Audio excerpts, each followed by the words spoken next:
நான் டிவி நேயர்கள் அனைவருக்கும் இனிய காலை வணக்கம்.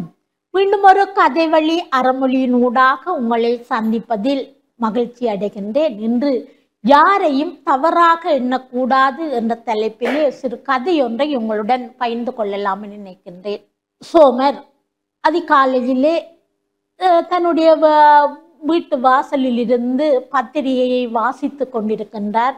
அப்பொழுது அவருடைய வாசல் கதவுகள் திறந்து சத்தம் கேட்கின்றது. அங்கே ஒரு தலையெல்லாம் கலைந்து ஒரு கந்தல் ஆடை உடுத்தபடியே ஒருவர் வந்து கொண்டிருக்கின்றார். அவர் வந்து சிரித்து கொண்டு சொல்கின்றார், வணக்கம் ஐயா, அம்மா இன்றைக்கு பத்திரிகைகள் எல்லாம் எடுத்து கொண்டு போக வர சொன்ன பழைய பேப்பர்கள் கொண்டு போக வந்திருக்கிறேன் என்று சொல்கின்றார். அவ இவர் கேட்கின்றார், ஒரு பேப்பர் கிலோ என்ன விலைக்கு எடுக்க போகின்றார் என்று சொல்கின்றார். ஆங்கில பேப்பர்கள் 12 ரூபாயும் தமிழ் பேப்பர்கள் 10 ரூபாய்க்கும் நான் கிலோ எடுக்கின்றேன். ஏன் இவ்வளவு குறைவாக எடுக்கிறாய் என்று, போன மாதம் நான் 10 ரூபாயும் 8 ரூபாய்க்கும் தான் எடுத்தேன், இந்த முறை 2 ரூபாய் கூட்டி இருக்கின்றேன் ஐயா என்று சொல்கின்றார்.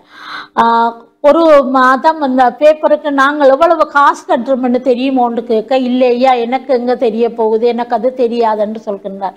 நான் இந்த பேப்பர் எடுத்தால் எனக்கு 1 கிலோவுக்கு 1 ரூபா வரும், அதுதான் ஐயா என்னுடைய பிழைப்பு என்று சொல்லி விட்ட பொழுது இவர் மனைவியை கூப்பிடுகின்றார். இந்த பத்திரிகை எடுப்பதற்காக ஆள் வந்திருக்கு, உடனடியாக வாகன்ற, ஆகவே நீங்களே அதை பார்த்து கொள்ளுங்கள் என்று மனைவி கூற, இல்லை இல்லை அப்படி என்ன நான் அனுப்பிவிட்டு நாளைக்கு வர சொல்கின்றேன் என்று சொல்கின்றார்.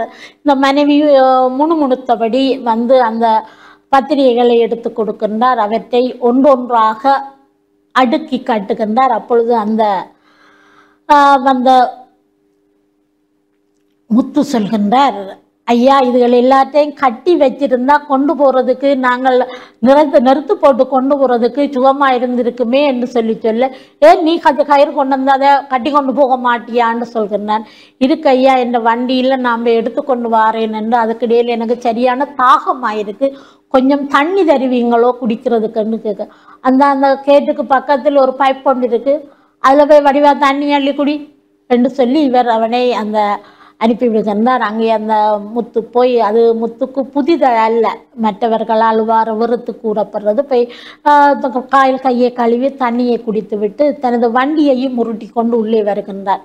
தன்னுடைய 2 சக்கர வண்டி, சைக்கிள் வண்டியை வந்தபோது உடனே இந்த இவர் கேட்கிறார், உன்னை நான் கயிறு தானே எடுத்து கொண்டு வந்தேன், என்னதுக்கு இதையும் கொண்டு வாராய், வண்டியையும் கொண்டு? இல்லையா, அதை வண்டியில் வைத்து சரியான பாரம், ஆகவே வண்டியில் வச்சு கொண்டு போகிறது எனக்கு சுகமாயிருக்கும் என்று சொல்லி போட்டு இவர் அந்த பத்திரிகைகளை நிறுத்து 750 ரூபாவுக்கு அவருக்கு விலை வருகின்றது. ஆகவே இந்த முத்துவிடம் 50 ரூபா குறைகின்றது, 700 ரூபா தான் குறைகின்றது. அவர் சொல்கின்றார், ஐயா மிச்சம் 50 ரூபாய்க்கு நான் உங்களுக்கு தக்காளி பழம் இருக்கு தரட்டான், நீ இந்த ஊத்த தக்காளி எல்லாம் கொண்டு வருவேன், எனக்கு வேண்டாம் 50 ரூபா காசை மட்டும்தான். அவன் சொல்கிறான், 700 ரூபா காசு இருக்கு ஐயா, நாளைக்கு 50 ரூபா கொண்டு வந்து தருகிறேன். இல்லை இல்லை மொத்த காசு இருந்தா, அல்லது அந்த 50 ரூபாக்குரிய பேப்பர் எடுத்து வச்சுட்டு நாளைக்கு வந்து காசை தந்துட்டு கொண்டு போகணும்னு சொல்லி கராளாக கூறுகின்றார். ஆகவே இந்த முத்து அந்த 50 ரூபாய்க்கு தக்க பேப்பரை வைத்து விட்டு 700 ரூபாயை கொடுத்து விட்டு தன்னுடைய வண்டியிலே செல்கின்றார். அடுத்த நாள் வரவில்லை. ஆகவே மனைவிக்கு சொல்கின்றான், பேப்பர் உன்னிட்ட இந்த 50 ரூபா இந்த பேப்பரை கொடுத்து விட்டு இருந்தால் அந்த 50 ரூபாயும் இல்லாமல் போகும், கஷ்டப்பட்டு உழைக்கிற எனக்கு எல்லோ அந்த காசின் அருமை தெரியுமென்னு அந்த மனைவி மிகவும் நல்லவளவள் சொல்கிறாள்.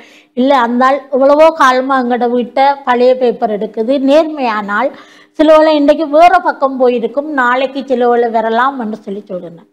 அதே போல் அடுத்த நாள் காலமே வருகின்றார். வரும்போது 50 ரூபா கொண்டு வந்த நீயான்னு சொல்லி கேட்கிறார். இல்லை ஐயா, எனக்கு தெரியும் நீ உன்னிட்ட நீ எங்கே கொண்டு வர போறா, என்னை ஏமாத்துறதுக்கு தான் நீ செய்திருக்கிறான்னு. ஆகவே அவன் தன்னுடைய கையில் இருந்த 2000 ரூபாவை அவரிடம் கொடுக்கின்றார். ஐயா உங்களுடைய அந்த பத்திரிகைகளுடன் பழைய புத்தகங்களும் இருந்தது, அந்த புத்தகத்தை நான் பத்திரிகைகளை ஒரு கடைக்கு கொடுத்து விட்டு அந்த புத்தகங்களை இன்னொரு கடைக்கு நான் கொடுப்பதற்காக வைத்திருந்தேன். அப்பொழுது தற்செயலாக அந்த புத்தகத்தை தட்டி பார்த்த போது இதுக்குள்ளே 4 500 ரூபா தாள்கள் இருந்தன, இது உங்களுடைய காசையா, அதனால் நான் அதனை கொண்டு வந்தேன் என்று அவனுடைய கையிலே கொடுக்கும் போது இவருக்கு ஒரு மாதிரி போய்விட்டது. என்னென்னால் 50 ரூபாய்க்கு தான் அவனில் நம்பிக்கை வைக்கவில்லை, ஆனால் அவன் அதற்கு கிடைத்த அந்த 2000 ரூபாவை கொண்டு வந்து தன்னிடம் கொடுக்கின்றானே என்று சொல்லி இவர் வெக்கமடைகின்றார். ஆனாலும் சொல்கின்றார், அந்த புத்தகத்தை உங்களுடன் தந்த பின்பாடு அதில் இருக்கின்ற காசு உங்களுக்குத்தான் சேர்மதி என்று சொல்கின்றார்.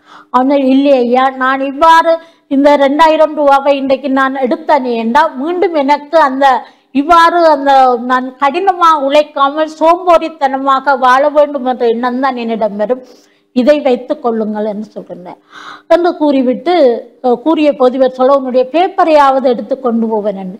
இல்லை ஐயா, என்னிடம் இன்னும் 50 ரூபாக சேரவில்லை, சேர்ந்தவுடன் நிச்சயமாக நான் அந்த பேப்பரை எடுத்து கொண்டு போகின்றேன் என்று சொன்னபோது மௌனமாக தலை குனிந்து கொள்கின்றார் அந்த வீட்டுக்கார முதலாளி.